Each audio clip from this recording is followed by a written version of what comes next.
ഇനി നമ്മൾ നോക്കാൻ പോകുന്നത് SIC-XCയുടെ മെഷീൻ ആർക്കിടെക്ചറാണ്. സോ SICയുടെ നമ്മൾ മെഷീൻ ആർക്കിടെക്ചർ പറഞ്ഞപ്പോൾ പറഞ്ഞ കാര്യങ്ങൾ തന്നെയാണ് SIC-XCയിൽ നമ്മൾ പറയുന്നത്. പക്ഷേ ഡിഫറൻസസ് രണ്ട് മെഷീൻ ആർക്കിടെക്ചേഴ്സും തമ്മിലുള്ള ഡിഫറൻസസ് നിങ്ങൾ നോട്ട് ചെയ്യേണ്ടതാണ്. So first one is memory നമ്മൾ അവിടെ പറഞ്ഞ പോലെ തന്നെ 8-bit ബൈറ്റ്സ് ആയിട്ടാണ് 3 കൺസിക്യൂട്ടീവ് ബൈറ്റ്സ് ഒരു വേർഡ് ഫോം ചെയ്യും. ബൈറ്റ് അഡ്രസ്സസ് ആയിട്ടാണ് നമ്മൾ ചെയ്യുന്നത്. പക്ഷേ ഒരു ഡിഫറൻസ്, അവിടെ 2^15 ബൈറ്റ്സ് ആയിരുന്നു. ഇവിടെ the maximum memory available is 2^20 bytes അല്ലെങ്കിൽ 1 മെഗാബൈറ്റ് എന്ന് നമ്മൾ ഇതിനെ പറയും. അപ്പം ഇതിൽ നിന്നും നമുക്ക് മനസ്സിലാക്കേണ്ട ഒരു കാര്യമുണ്ട്. ഈ ഒരു ഇൻക്രീസ്ഡ് മെമ്മറി ആയതുകൊണ്ട് തന്നെ there will be A change in the instruction format and addressing modes. നമ്മൾ SIC പഠിച്ചത് 5 രജിസ്റ്റേഴ്സ് ആണെന്നുണ്ടെങ്കിൽ ഇവിടെ നമ്മൾ പഠിക്കുന്നത് 9 രജിസ്റ്റേഴ്സ് ആണ്. ആൻഡ് ഇവിടെ ഓരോ രജിസ്റ്ററും 24-bit ലെങ്ത് ആണ്. പക്ഷേ ഫ്ലോട്ടിംഗ് പോയിൻറ്റിൻ്റെ അക്യുമുലേറ്റർ F എന്ന് പറയുന്നത് 48-bit ലെങ്ത് ആണ് ഉള്ളത്. ഇവിടെ നമ്മൾ നോക്കാൻ പോകുന്നത് ഇത്രയും രജിസ്റ്റേഴ്സ് ഉണ്ട്. എയും എക്സ് എൽ ഇത്രയും കാര്യങ്ങൾ നമ്മൾ മുന്നേ പറഞ്ഞിട്ടുണ്ട്. PC SW നമ്മൾ പറഞ്ഞിട്ടുണ്ട്. PC program counter, SW status word, condition കോഡിനെ സ്റ്റോർ ചെയ്യാനായിട്ടുള്ളതാണ്. എ എന്ന് പറയുന്നത് നമ്മുടെ അർത്തമെറ്റിക് ഓപ്പറേഷൻസിന് വേണ്ടിയിട്ടുള്ള അക്യുമുലേറ്ററും, എക്സ് എന്ന് പറയുന്നത് ഇൻഡെക്സ് രജിസ്റ്ററാണ് അഡ്രസ്സിങ്ങിന് വേണ്ടിയിട്ട്. അതായത് നമ്മൾ ഡയറക്റ്റായിട്ട് അഡ്രസ്സ് കൊടുക്കുന്നതിന് പകരം നമ്മളുടെ ടാർഗറ്റ് അഡ്രസ്സ് ഈ ഒരു ഇൻഡെക്സ് രജിസ്റ്ററിൽ നിന്ന് നമുക്കെടുത്ത് നമുക്കതിനെ ആഡ് ചെയ്ത് നമുക്ക് ഫൈനൽ TA നമുക്ക് എടുക്കാം. ലിങ്കേജ് രജിസ്റ്റർ എന്ന് പറയുന്നത് നേരത്തെ ഓൾറെഡി പറഞ്ഞാണ്, സബ് റൂട്ടീൻ കോൾസിന് വേണ്ടിയിട്ട് റിട്ടേൺ അഡ്രസ്സിനെ സ്റ്റോർ ചെയ്യാൻ വേണ്ടിയിട്ടാണ് നമ്മളിത് യൂസ് ചെയ്യുന്നത്. ഇത്രയും നമുക്ക് പുതിയ രജിസ്റ്റേഴ്സാണ്. B എന്ന് പറയുന്നത് ബേസ് രജിസ്റ്ററാണ്. അത് again അഡ്രസ്സിങ്ങിന് വേണ്ടിയിട്ടാണ് യൂസ് ചെയ്യുന്നത്. അത് പറയാം അതിൻ്റെ കാര്യം. S&T എന്ന് പറയുന്നത് ജനറൽ വർക്കിംഗ് രജിസ്റ്ററാണ്. അതായത് ഇതിന് നോ സ്പെഷ്യൽ വർക്കിംഗ്. അതിപ്പോൾ നമുക്കിവിടെ A യൂസ് ചെയ്യുന്ന പോലെ തന്നെ നമുക്ക് ഈ Sഉം Tയും നമുക്ക് യൂസ് ചെയ്യാനായിട്ട് പറ്റും. F എന്ന് പറയുന്ന ഫ്ലോട്ടിംഗ് പോയിന്റ് അക്യുമുലേറ്റർ നേരത്തെ പറഞ്ഞാൽ അത് ബാക്കിയുള്ളതെല്ലാം 24-bit ലെങ്ത് ആണെന്നുണ്ടെങ്കിൽ ഇത് 48-bit ലെങ്ത് ആണ്. ഡേറ്റ ഫോർമാറ്റ് നമ്മൾ SICയിൽ നമുക്ക് ഇൻറ്റീജറും ക്യാരക്ടറും മാത്രമേ സ്റ്റോർ ചെയ്യാൻ പറ്റത്തുള്ളൂ എന്നുണ്ടെങ്കിൽ ഇവിടെ നമുക്ക് ഫ്ലോട്ടിംഗ് പോയിന്റും കൂടെ സ്റ്റോർ ചെയ്യാൻ പറ്റും. So floating point 48-bit register ആണെന്ന് ഓൾറെഡി പറഞ്ഞു. അതിൽ 1 ബിറ്റ് എന്ന് പറയുന്നത് സൈൻ ആണ്. 0 എന്നുണ്ടെങ്കിൽ പോസിറ്റീവ് നമ്പർ ആയിരിക്കും, 1 എന്നുണ്ടെങ്കിൽ അത് നെഗറ്റീവ് നമ്പർ ആയിരിക്കും. 11 എന്ന് പറയുന്നത് എക്സ്പോണൻറ്റിനെ സ്റ്റോർ ചെയ്യാൻ. ഇപ്പോൾ എനിക്ക് 0.13 ഇൻറ്റു 10⁻³ എന്നാണെന്നുണ്ടെങ്കിൽ ഈ ഒരു എക്സ്പോണൻറ്റിനെ സ്റ്റോർ ചെയ്യാനാണ് എനിക്ക് ഈ ഒരു സെക്ഷൻ ഉള്ളത്. ഫ്രാക്ഷൻ എന്ന് പറയുന്നത് ഈ ഒരു സംഭവത്തിനെ സ്റ്റോർ ചെയ്യാനാണ്. ഈ ഒരു fraction it should usually come between 0 to 1. അപ്പം അത്രയാണ് നമ്മളുടെ SIC-XCയുടെ ഡേറ്റ ഫോർമാറ്റ്സ് വരുന്നത്. ഇനി ഇൻസ്ട്രക്ഷൻ ഫോർമാറ്റ്. SICയിൽ ഒരൊറ്റ ഇൻസ്ട്രക്ഷൻ ഫോർമാറ്റേ ഉള്ളൂ. എന്നാൽ SIC-XCയിൽ 4 ഇൻസ്ട്രക്ഷൻ ഫോർമാറ്റാണ് നമുക്കുള്ളത്. Format 1, format 2, format 3 and format 4. 4 സൈസസും ഡിഫറെൻ്റ് ആണ്. 1 byte, 2 byte, 3 byte and 4 byte. ഇതിൽ SIC-XCയുടെ ഫസ്റ്റ് ഫോർമാറ്റ് OP8 എന്ന് പറയുന്നത് നമുക്ക് ഓപ്പറേഷൻ നമ്മുടെ ഓപ്പ് കോഡ് ഡയറക്റ്റ് ആയിട്ടാണ് നമ്മൾ കൊടുക്കുന്നത്. Just for example or sub നമ്മളിപ്പോൾ നിങ്ങൾ നേരത്തെ പ്രോഗ്രാംസ് കണ്ടിട്ടുണ്ടെന്നുണ്ടെങ്കിൽ ജസ്റ്റ് ഡയറക്റ്റ് ആയിട്ടാണ് നമ്മൾ കൊടുക്കുന്നത്. Just return to the subroutine ഉള്ളൊരു സംഭവമേ ഉള്ളൂ. ഒരു ജമ്പാണ് ഇവിടെ ഉള്ളത്, ജമ്പ് കണ്ടീഷനാണത്. സോ അതിന് വേറൊരു കൂടെ വേറൊന്നും വേണ്ട. ഫോർമാറ്റ് 2 എന്ന് പറയുന്നത് നമുക്ക് 2 രജിസ്റ്റേഴ്സിനെ കൂടെ അക്കോമഡേറ്റ് ചെയ്യാൻ പറ്റും. For example let be add A, B. അങ്ങനെ ആണെന്നുണ്ടെങ്കിൽ അതൊരു ഫോർമാറ്റ് 2ൽ വരുന്ന സംഭവമാണ്. ഇപ്പോൾ ഇവിടെ കണ്ടോ, compare registers A and S. അപ്പോൾ 2 രജിസ്റ്റേഴ്സ് ആയിരിക്കും അവിടെ വരുന്നത്. സോ അതൊരു രജിസ്റ്റർ ഓറിയൻറ്റഡ് ഓപ്പറേഷൻ ആയിരിക്കും അതവിടെ ചെയ്യുന്നത്. ഇനി ഫോർമാറ്റ് 3 ആൻഡ് ഫോർമാറ്റ് 4 എന്ന് പറയുന്നത് നമുക്ക് നമ്മുടെ അഡ്രസ്സിംഗ് മോഡ്സ് യൂസ് ചെയ്ത് ചെയ്യുന്നതാണ്. NIX BPE യൂസ് ചെയ്തിട്ട് നമുക്ക് ഓപ്പ് കോഡ്സ് കാണും. അതിൻ്റെ കൂട്ടത്തിൽ ഇപ്പം ഈ ഒരു ഫോർമാറ്റ് 3 അല്ലെ ഫോർമാറ്റ് 4 ആണെന്നുണ്ടെങ്കിൽ നമുക്ക് ബേസ് അല്ലെങ്കിൽ പ്രോഗ്രാം കൗണ്ടിങ് രജിസ്റ്ററിൻ്റെ ഒരു ഇൻവോൾവ്മെൻറ്റ് വരും. അതായത് ഇപ്പം ഡിസ്പ്ലേസ്മെൻറ്റ് എന്ന് പറയുന്നത് നമ്മളുടെ ഇപ്പോൾ ചിലപ്പം with respect to another register ആയിരിക്കും ഈ ഒരു അഡ്രസ്സ് കൊടുക്കുന്നത്. അതായത് ഇപ്പോൾ എനിക്കൊരു അഡ്രസ്സ് 1000 കാണും. ഈ ഒരു 1000 തൊട്ട് എനിക്കിപ്പോൾ ഈ ഡിസ്പ്ലേസ്മെൻറ്റിൻ്റെ വാല്യൂ 4 ആയിരിക്കും വന്നിരിക്കുന്നത്. Which means that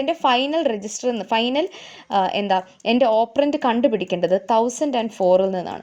so what ever my displacement value it should be add with either the base register or the program counter register. So അതൊരു റിലേറ്റീവ് അഡ്രസ്സിംഗ് മോഡാണ് ഫോർമാറ്റ് 3 എന്ന് പറയുന്നത്. ഇവിടെ ഫോർമാറ്റ് 4ൽ ഡയറക്റ്റ് അഡ്രസ്സ് ആയിരിക്കും കൊടുക്കുന്നത്. അതിപ്പോൾ എനിക്ക് ഇവിടുന്ന് കിട്ടുന്നത് 1024 ആണെന്നുണ്ടെങ്കിൽ ഈ ഒരു അഡ്രസ്സിലോട്ടാണ് എനിക്ക് പോകേണ്ടത്. അടുത്ത് നമ്മൾ നോക്കാൻ പോകുന്നത് SIC-XCയിൽ different types of addressing modes ആണ്. നമുക്കറിയാം SICയിൽ ആകെ രണ്ട് ടൈപ്പുകൾ, ഡയറക്റ്റ് ആൻഡ് ഇൻഡയറക്റ്റ്. ഇവിടെ നമ്മൾ നോക്കുന്നത് SIC-XCയിൽ നമ്മൾ different types of addressing modes നോക്കുന്നുണ്ട്. ഈ ഒരു അഡ്രസ്സിംഗ് മോഡ്സിനെ ആക്ച്വലി ഡിനോട്ട് ചെയ്യാൻ വേണ്ടിയിട്ടും കൂടിയാണ് നമ്മുടെ ഫ്ലാഗ് ബിറ്റ്സ് നമ്മൾ യൂസ് ചെയ്യുന്നത് ഇൻസ്ട്രക്ഷൻ ഫോർമാറ്റിൽ, അതായത് NIX BP. എന്ന് പറയുന്നത് it denotes whether it is in the format 3 or 4. അതായത് ഇവിടെ കണ്ടോ, ഈ ഒരു ഫോർമാറ്റിൽ ഏതാണ് എന്നുള്ളത് ഡിനോട്ട് ചെയ്യാൻ വേണ്ടിയിട്ടാണ് നമ്മുടെ ഏറ്റവും എൻഡിലുള്ളത് യൂസ് ചെയ്യുന്നത്. അടുത്ത് നമുക്ക് പുറകിൽ നിന്ന് വരാം. B and P എന്ന് പറയുന്നത് യൂസ് ചെയ്യുന്നത് ബേസ് റിലേറ്റീവ് ആണോ പ്രോഗ്രാം കൗണ്ടർ റിലേറ്റീവ് ആണോ എന്ന് ഡിനോട്ട് ചെയ്യാൻ വേണ്ടിയിട്ടാണ്. അപ്പം ഇതൊരു റിലേറ്റീവ് അഡ്രസ്സിങ്ങിനെയാണ് ഡിനോട്ട് ചെയ്യുന്നത്. So B is equal to 1 and P is equal to 0 എന്ന് പറയുമ്പോഴത്തേക്കും എൻ്റെ ബേസ് അഡ്രസ്സ് എന്താണോ അതിൻ്റെ കൂട്ടത്തിൽ ഞാൻ എൻ്റെ ഡിസ്പ്ലേസ്മെൻറ്റ് ആഡ് ചെയ്യണം. അതായത് ഇപ്പോൾ ഇവിടെ ഞാൻ പറഞ്ഞിരുന്നു, ഈ ഒരു ഡിസ്പ്ലേസ്മെൻറ്റിൻ്റെ എന്താണോ എൻ്റെ ആൻസർ അത് ഞാൻ എൻ്റെ ബേസ് രജിസ്റ്ററിൻ്റെ കൂട്ടത്തിൽ ആഡ് ചെയ്യുവാണെങ്കിൽ B will be equal to 1. ഇതിനെ ബേസ് റിലേറ്റീവ് എന്ന് അഡ്രസ്സിംഗ് എന്ന് പറയും. അടുത്ത പ്രോഗ്രാം കൗണ്ടർ റിലേറ്റീവ് ആണെന്നുണ്ടെങ്കിൽ B will be 0 and P will be 1. അതിൻ്റെ അർത്ഥം പ്രോഗ്രാം കൗണ്ടറിൻ്റെ എന്താണോ എൻ്റെ അഡ്രസ്സ് അതിൻ്റെ കൂട്ടത്തിൽ ഞാൻ ഡിസ്പ്ലേസ്മെൻറ്റ് ആഡ് ചെയ്തായിരിക്കും എൻ്റെ ടാർഗറ്റ് അഡ്രസ്സ് എനിക്ക് കിട്ടുന്നത്. If B is equal to 0, P is equal to 0 ആണെങ്കിൽ നമ്മുടെ ടാർഗറ്റ് അഡ്രസ് നമ്മുടെ ഡിസ്പ്ലേസ്മെൻറ്റ് ഇത് തന്നെ ആയിരിക്കും. അത് 8 ബിറ്റ് അല്ലെ 16 ബിറ്റ് ആയിട്ടായിരിക്കും നമുക്ക് റെപ്രസെൻറ്റ് ചെയ്യുന്നത്. സോ അതാണ് B ആൻഡ് Pനെ പറ്റി. ഇനി അടുത്ത എക്സ് എന്ന് പറഞ്ഞാൽ നമ്മൾ നേരത്തെ പറഞ്ഞ അതേ ഫംഗ്ഷൻ തന്നെയാണ്, ഇൻഡെക്സിന് വേണ്ടിയിട്ടാണ് യൂസ് ചെയ്യുന്നത്. 0 എന്ന് പറഞ്ഞാൽ നമ്മൾ ഇൻഡെക്സ് യൂസ് ചെയ്യുന്നില്ല, ഇൻഡെക്സ് രജിസ്റ്റർ യൂസ് ചെയ്യുന്നില്ല. 1 എന്നുണ്ടെങ്കിൽ അത് ഇൻഡെക്സ് അഡ്രസ്സിംഗ് ആണ്. ഇനി അടുത്തത് N ആൻഡ് Iയിൽ നമുക്ക് കുറച്ചധികം 3 ടൈപ്സ് ഓഫ് അഡ്രസ്സിംഗ് നമുക്ക് ചെയ്യും. 4 സെക്ഷനായിട്ട് നമുക്ക് അതിനെ ഡിവൈഡ് ചെയ്യാനായിട്ട് സാധിക്കും. കണ്ടോ, N and I bits. N is equal to 0 and I is equal to 1 immediate addressing ആണ്. അതായത് എൻ്റെ ടാർഗറ്റ് അഡ്രസ്സ് നമുക്ക് കണ്ടുപിടിക്കേണ്ട ആവശ്യമില്ല. It's of no memory reference. Direct ആയിട്ട് ഓപ്പറൻറ്റിൻ്റെ വാല്യൂ ആയിരിക്കും കൊടുക്കുക. ഇൻഡയറക്റ്റ് എന്ന് പറയുമ്പോഴത്തേനും അഡ്രസ് ഓഫ് ദി അഡ്രസ്സ് ആണ് എടുക്കുന്നത്. ഇപ്പം നിങ്ങൾക്ക് ഇവിടെ ഈ ഒരു റെപ്രസെൻറ്റേഷൻ കാണാനായിട്ട് സാധിക്കും.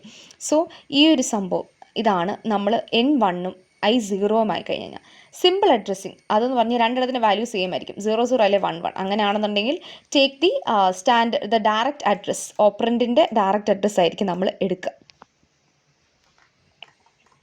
ഇവിടെ നമ്മൾ ഈ ഒരു സ്പെഷ്യൽ ക്യാരക്ടേഴ്സ് യൂസ് ചെയ്ത് ഹാഷ് എന്ന് പറഞ്ഞാൽ ഇമ്മീഡിയറ്റിന്, ഹാഷ് എന്ന് പറയുമ്പോൾ ഡയറക്റ്റ് വാല്യൂ കൊടുക്കും. ഇൻഡയറക്റ്റ് അഡ്രസ്സിന് നമ്മൾ അറ്റ് യൂസ് ചെയ്തിട്ടാണ് ചെയ്യുന്നത്. അപ്പം ഇത്രയുമാണ് നമ്മളുടെ അഡ്രസ്സിങ് മോഡ്സ്.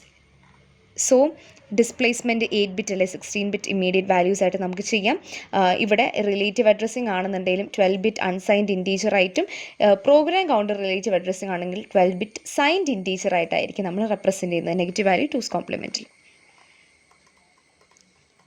ഇനി ഇതിനെ നമുക്ക് ചില സമയത്ത് നമുക്ക് ഇതുപോലൊരു ഹെക്സാഡെസിമൽ വാല്യൂ ആയിരിക്കും നമുക്ക് നമ്മളുടെ ക്വസ്റ്റ്യൻ പേപ്പറിൽ തരാം. ഇപ്പോൾ ഈ ഫസ്റ്റ് വൺ ഞാൻ കാണിച്ചു തരാം. ഈ ഒരു ഹെക്സാഡെസിമൽ വാല്യൂ ഇങ്ങനെ നമുക്ക് കിട്ടി. ഇതിനെ നമുക്ക് സ്പ്ലിറ്റ് ചെയ്ത് എഴുതാം. അതായത് നമുക്കിതിനെ ഇപ്പം ഓരോ ഇപ്പോൾ 0 നിർബന്ധിക്കും 0 0 0 0 ഇവിടം വരെ വരാം. അത് കഴിഞ്ഞിട്ട് 3 എന്ന് പറയുന്നത് 0 0 1 1, 2 എന്ന് പറയുന്നത് 0 0 1 0, 600 എന്ന് പറയുന്നതാണ് എൻ്റെ ഡിസ്പ്ലേസ്മെൻറ്റ് അഡ്രസ്സ്. ഓക്കെ, അപ്പം നമ്മളുടെ ഡിസ്പ്ലേസ്മെൻറ്റ് കിട്ടി, അത് 600 ആണ്. അപ്പം അതിങ്ങനെ നമുക്ക് വെച്ചിട്ട് നമ്മളുടെ ഓപ്പ് കോഡ് 6 ബിറ്റ് NIX BP പിന്നെ ബാക്കിയുള്ളത് ഡിസ്പ്ലേസ്മെൻറ്റ് എല്ലാ അഡ്രസ്സിന് പോവാം. ഇനി നമ്മൾ അനലൈസ്, അപ്പോൾ അതാണ് നമ്മുടെ ഫസ്റ്റ് സ്റ്റെപ്പ്. ഈ ഒരു ഹെക്സാഡെസിമൽ നമ്മൾക്ക് ബൈനറി ആക്കണം. അടുത്ത സ്റ്റെപ്പ് എന്ന് പറയുന്നത് നമ്മൾക്ക് ഈ ഒരു സംഭവത്തിന് നമ്മൾ അനലൈസ് ചെയ്യണം. സോ ഓപ്പ് കോഡ് ഒന്നുമില്ല, N is equal to 1, I is equal to 1. N and I is equal to 1 എന്ന് പറഞ്ഞാൽ എന്താണ്? നമ്മുടെ ടാർഗറ്റ് അഡ്രസ്സിനെ ഡയറക്റ്റായിട്ട് എടുക്കുകയാണ് ചെയ്യുന്നത്, വാല്യൂ ഓഫ് ദി ഓപ്പറൻ്റ് ആണ് വരുന്നത്. അപ്പോൾ എന്താണ് നമ്മുടെ അഡ്രസ്സ് എന്താണ്? സോ അപ്പം അഡ്രസ്സ് നമ്മുടെ ടാർഗറ്റ് അഡ്രസ്സിന് ഡയറക്റ്റായിട്ട് എടുക്കുകയാണ് ചെയ്യുന്നത്. അഡ്രസ്സ് എന്താണ്? നമുക്കിവിടെ ഒരു ഡിസ്പ്ലേസ്മെൻറ്റ് മാത്രമേ കൊടുത്തിട്ടുള്ളൂ. അപ്പോൾ അത് എവിടെ നിന്ന് കിട്ടും? പ്രോഗ്രാം കൗണ്ടർ റിലേറ്റീവ് ആണ് ഇവിടെ എടുത്തേക്കുന്നത്, ടിക്ക് ചെയ്തേക്കുന്നത്. സോ പ്രോഗ്രാം കൗണ്ടറിൻ്റെ ഇത് നോക്കുക, അഡ്രസ്സ് നോക്കുക, 00300 ആണ്. അപ്പം അതിൻ്റെ കൂടുതൽ നമ്മുടെ ഡിസ്പ്ലേസ്മെൻറ്റ് കൂടെ ആഡ് ചെയ്യുമ്പോഴത്തേക്കും 3600 ആണ് നമ്മളുടെ അഡ്രസ്സ് വരുന്നത്. ഈ 3600ൻ്റെ കണ്ടൻറ്റ് ആയിരിക്കും നമ്മുടെ ഫൈനൽ ആൻസർ വരുന്നത്. ബിക്കോസ് ഇത് നമ്മൾ N1ഉം I1 ആണ്. സോ ഇതാണ് നമ്മളുടെ വാല്യൂ 103000. അപ്പോൾ ഇതുപോലെ തന്നെ നിങ്ങൾക്ക് ഇതിപ്പോൾ ഡയറക്റ്റ് അഡ്രസ്സാണ് ഇവിടെ കൊടുത്തിരിക്കുന്നത്, 0310 C303. അപ്പോൾ ഇവിടെ നമ്മൾ വരുമ്പോഴത്തേക്ക് 0 നമ്മൾ 4 ബിറ്റ് നമ്മൾ 0 കിട്ടി, 3 നമ്മൾ 0011 ചെയ്തു, അത് കഴിഞ്ഞിട്ട് 1 0001 ചെയ്തു. ഇത്രയും നമ്മൾ ചെയ്തു. ബാക്കി ഇത് ഇത്രയും ഇതിൻ്റെ അഡ്രസ്സാണ്. സോ C303 ആണ് എൻ്റെ അഡ്രസ്സ്. ഇത്രയും മനസ്സിലായി. ഇനി നോക്കുമ്പോഴത്തേനും E1 ആണ്, which means the format 4 is used. N1 ആണ്, I1 ആണ്. സോ ഇതിൻ്റെ കണ്ടൻറ്റ് എന്താണോ അത് നമ്മൾ ഡയറക്റ്റ് എഡിറ്റ് ചെയ്തുമാണ് ചെയ്യുന്നത്. അതാണ് നമ്മൾ അഡ്രസ്സിങ് മോഡ്സ് എങ്ങനെയാണ് നമ്മൾ ഡീകോഡ് ചെയ്യുന്നത്, ഇതിൻ്റെ റിലേറ്റഡ് ക്വസ്റ്റ്യൻസ് കണ്ടിട്ടുണ്ട്. സോ ഇത് മനസ്സിലാക്കി പോവുക. ഇനി നമ്മൾ SIC എക്സിയും ആൻഡ് SIC വെച്ച് കമ്പയർ ചെയ്യുമ്പോഴത്തേനും most of the instructions are same. പക്ഷേ SIC എക്സിയിൽ കുറച്ചുകൂടി അഡീഷണൽ ഇൻസ്ട്രക്ഷൻ സെറ്റ് ഉണ്ട്. ഇൻസ്ട്രക്ഷൻ ഫോർ ലോഡിങ്, സ്റ്റോറിങ് അതെല്ലാം സെയിം ആണ്. നമ്മൾക്കിപ്പം A രജിസ്റ്റർ യൂസ് ചെയ്യുവാണ് LDA, STA, L register use ചെയ്യുകയാണ് LDL, STL അങ്ങനെയൊക്കെ ആയിരിക്കും നമ്മൾ ചെയ്യുക. ഇനി ഇൻറ്റീജർ അർത്തമെറ്റിക് ഓപ്പറേഷൻസ് നമുക്ക് ചെയ്യാനായിട്ട് സാധിക്കും. ആഡ്, സബ്, മൾ ആൻഡ് ഡിവ് അത് ഓൾറെഡി സെയിം ആണ്. പക്ഷേ ഇവിടെ അഡീഷണൽ ആയിട്ട് വരുന്നൊരു സംഭവം എന്ന് പറയുന്നത് ഫ്ലോട്ടിംഗ് പോയിന്റ് അർത്തമെറ്റിക് ഓപ്പറേഷൻസിൻ്റെ ഇൻസ്ട്രക്ഷൻസ് നമുക്ക് അഡീഷണൽ ആണ്. AADDF add the floating point, sub F, മൾ F, div F എന്നൊക്കെ പറയുന്നത് ഇതിന് അഡീഷണൽ ആണ്. അതുപോലെ തന്നെ നമുക്ക് ഓപ്പറൻസിന് രജിസ്റ്ററിൽ നിന്നും എടുക്കാനായിട്ട് RMO എന്ന് പറയുന്ന ഫംഗ്ഷൻ നമുക്ക് യൂസ് ചെയ്യാനായിട്ട് പറ്റും.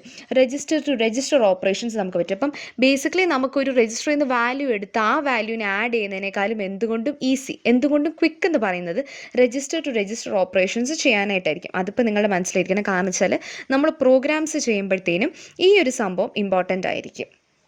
ഇനി SIC എക്സിയിൽ വരുന്ന അടുത്ത അഡീഷണൽ ഇൻസ്ട്രക്ഷൻസ് ആണ് SVCയും പിന്നെ LPS എന്ന് പറയുന്നത്. SVC സൂപ്പർവൈസർ കോളാണ്. ഒരു ഇൻട്രപ്റ്റ് വരുവാണെന്നുണ്ടെങ്കിൽ അതിനെ അനലൈസ് ചെയ്യാനായിട്ടുള്ളതാണ്.